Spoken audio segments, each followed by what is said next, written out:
HuffPost Live recently had an excellent interview that was conducted by Caroline Modarressy-Tehrani.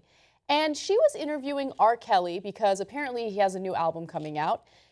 And she asked some really great questions about his past and the allegations against him indicating that he had sexual relations with minors. Now, this is a wonderfully awkward interview to watch because R. Kelly, of course, is extremely defensive, and the journalist here is keeping her cool and she's being as professional as possible. But I don't want to give too much away. Let's take a quick look at the first video. But I didn't come here for negative, I came here for positive, so as long as I'm sitting on this couch, I'm going to tell you how wonderful my fans has been throughout the years for me, and how much they've bought my records, and how great my fans has been, how they have supported me throughout the years. I don't give people that's negative towards me the time of day. Let's talk about your music. You shouldn't if you do, but I'm telling you, if you do, you're gonna, that's kind of contagious if when you start getting negativity coming at you, you know, you pretty much don't want to hear that crap. And especially if it was what? I don't even know how many years ago. So what I'm going to tell you is that I am going to sit here and talk to you like you are the beautiful lady you are, and I'm going to talk to you with respect, and I'm going to let you know that any other negative things come at me out of your mouth as far as negativity, I'm going to get up and I'm going to walk out and I'm going to go to McDonald's. Hopefully the McRib is out, and I'm going to go home to Chicago, and I'm going to play me some basketball, go to the studio, and just, you know, and work on my next album, which is the Christmas album. A few things, because we're not doing an interview at the moment. You're talking, we're not doing an interview. Hang on a second. Let's do this. Whether the camera's on or not, well, I know you're enjoying the cameras. A couple of things. One, absolutely your prerogative. If you ever want to leave, you can certainly leave. Another thing, thank you. If the next question is something negative out of your mouth, with all due respect, that's exactly what I'm going to do. Okay. So I highly recommend that you guys watch the full video. It was too long for us to show you the full thing. We have a second video that we'll show you in just a second.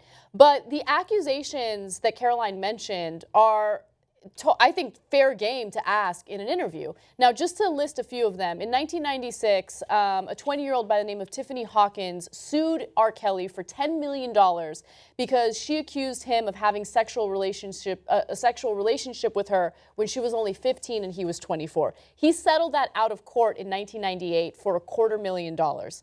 Okay, so then in 1994, he married Aaliyah, if you can remember that singer, when she was only 15 years old. That marriage got annulled because she was too young to get married, and of course he was an adult. Fast forward to 2002, right before he was going to perform in the Olympics, a video was leaked featuring him having sex with an underage girl. That was the notorious video where he allegedly urinated on the girl, right? Now, that case prompted authorities to get a search warrant, go into his home, and they found 12 images of that girl in a cell phone wrapped in a towel, okay? She was naked. It was underage porn. Now, the charges related to those pictures were dropped because later it was found that there wasn't enough probable cause for the authorities to search his home. Sounds a little questionable, but he had those images. And then a jury found him not guilty of that video featuring him having sex with an underage girl. Now, there are all these rumors about him bribing people and paying people off behind the scenes, but it's honestly remarkable that he got away with all of that. So he's never, to be fair to him, he's never been convicted. Having said that, here are the people who say he did do it. His brother, his ex-publicist, a former friend, a longtime personal assistant, all corroborated charges against him. That's according to the Daily Beast. His former personal assistant wrote a book about it, and he said, quote, underage girls had proven to be his weakness. He was obsessed, sickly addicted. Besides which, all this is immaterial. It's obvious. He was 27 when he tried to marry Aaliyah, who was 15, and produce her album, the title of which was Age Ain't Nothing But a Number. It's incredible. It's kind of like O.J. Simpson, if I had done it. Right? This is not complicated. He's into underage girls. There's no ands, ifs, or buts about it. So, look, I think it's a fair question. That's the thing. People in power or public figures are so used to the softball questions, and they're so entitled that they think, yeah, I'm dropping a new album, I'm going to go on this show, and they're not allowed to ask me anything. Here's the thing, okay? Journalists are allowed to ask you whatever the hell they want. The way Caroline handled that interview was excellent. And if you don't believe me, take a look at the second part of that interview. Well, if you don't think you're disrespecting me, then that's just, like I say, the level of your intelligence, not mine. Okay. But I respect it. I'm going to ask about I respect that you have a job. I'm going to just go to a comment Do you from... drink? Do I drink? Mm-hmm. Yeah. Do you get drunk? Yeah. You fall all over and not know where you're at? I don't understand the line of questioning, but no. I say exactly. But it ain't positive, is it? It has nothing to do with your job, does it? But I'm asking you specifically about your music and your lyrics. That has very much about your job. My personal life, or which has started started with all due respect. Actually, no, this is a great point. No, it is. It is. Your personal life has started to interfere with the way that people consume your lyrics. Right, I sent you some messages there about that. You're here to get ratings, and I understand it. I respect that. No, but so you won't be getting them off me if you're going to interrogate. I'm not interrogating talk you. About something positive. Let's bring in one. I'm in New York. I'm having a great time. I'm finna go visit some friends. I'm finna do some more business. I'm finna have a great time. I didn't come here for you to spoil that. One more question. You're here to promote your album. One more question. I have one more question. Yeah. What do you say to the multiple fans? The many fans who are watching and listening that say there have been multiple accusations against you, against young women in Chicago, and they are concerned about your past, and that's impacting them from purchasing your music sales. All. It doesn't matter who they are. If they hate me, they love me, they want to destroy me, whatever, I love them all. And I love you too. You don't need to give me any of your love, sir. I love everybody. You really don't need to give me your love. I just wanted to ask the question. What do you say to the fans, your fans who don't want to buy your music? Yeah, I'm not going to allow you to do that, but I love you. I love my Okay, fans, I have a video question for you from a fan. If you video questions for me because this interview is over. Okay, well, Mr. K, thank you very much for coming to HuffPost. I'm not answering my questions. Thank you so much. But thank you for being here. Thank you so much. Thank you. You don't have to comment on my appearance, sir. Jesus Christ. He's so condescending and so unbearable throughout that entire interview, and she handled it so calmly. I wish I could say the same about myself, but I don't think I'd be able to handle it as well as she did.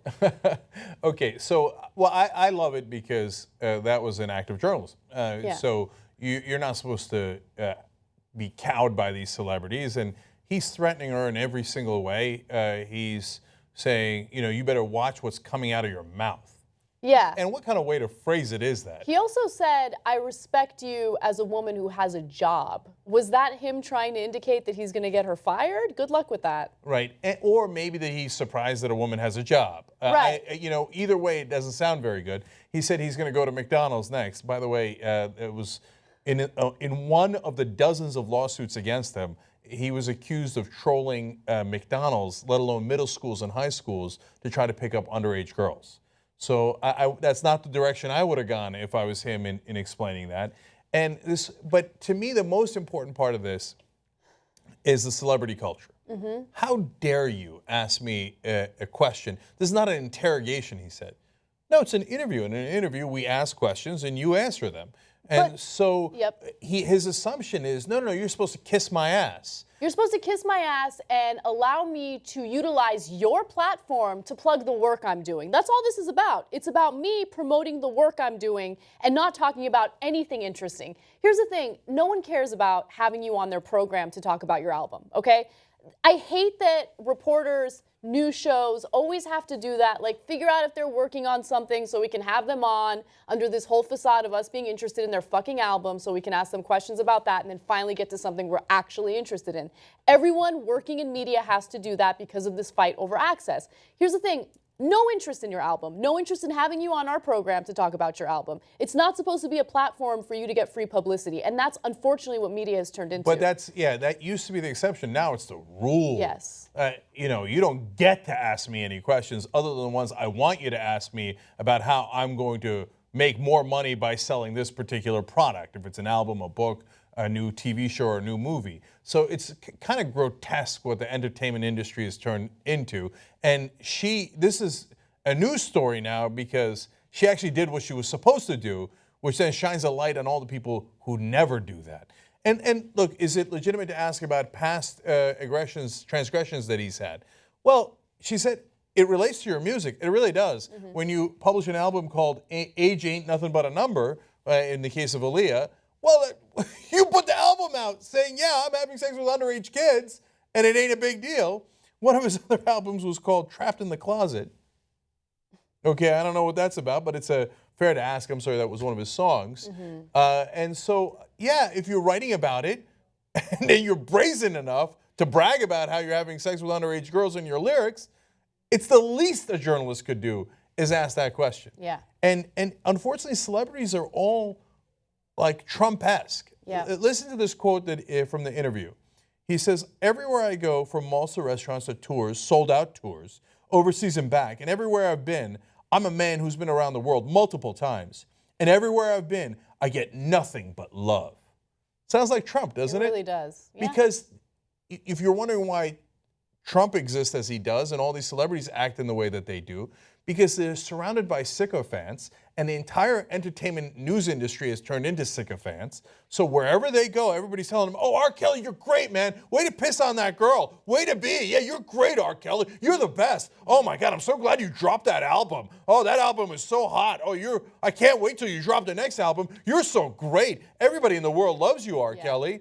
They say that to Trump. They say it to R. Kelly. They say it to all these celebrities. And so the minute someone actually says, hey, wait a minute, you've got significant issues here. Can we talk about that for a second? They're like, how dare you? Yeah. And they're outraged. Somebody burst their bubble. Yeah. What Caroline did in that interview is what should be the rule, not the exception. That should be all interviews where it's fair game to ask about the person's life and what they've done. And if celebrities don't like that, well, good luck to them.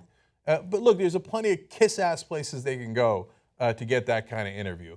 I hope HuffPost sticks to this attitude and continues to be tough and fair in the questions that they ask going forward. And they should put the word out, hey, if you don't want that, don't come here. That's what we do here at the Young Turks. Not every interview is aggressive. Some are enormously aggressive. You go watch DYT interviews. And I think that that's the right attitude to have, because you want to get to the core of the issues. If all you're going to do is ask softballs, you're never going to get to the core. So God bless her for doing that, and I hope they stick with it.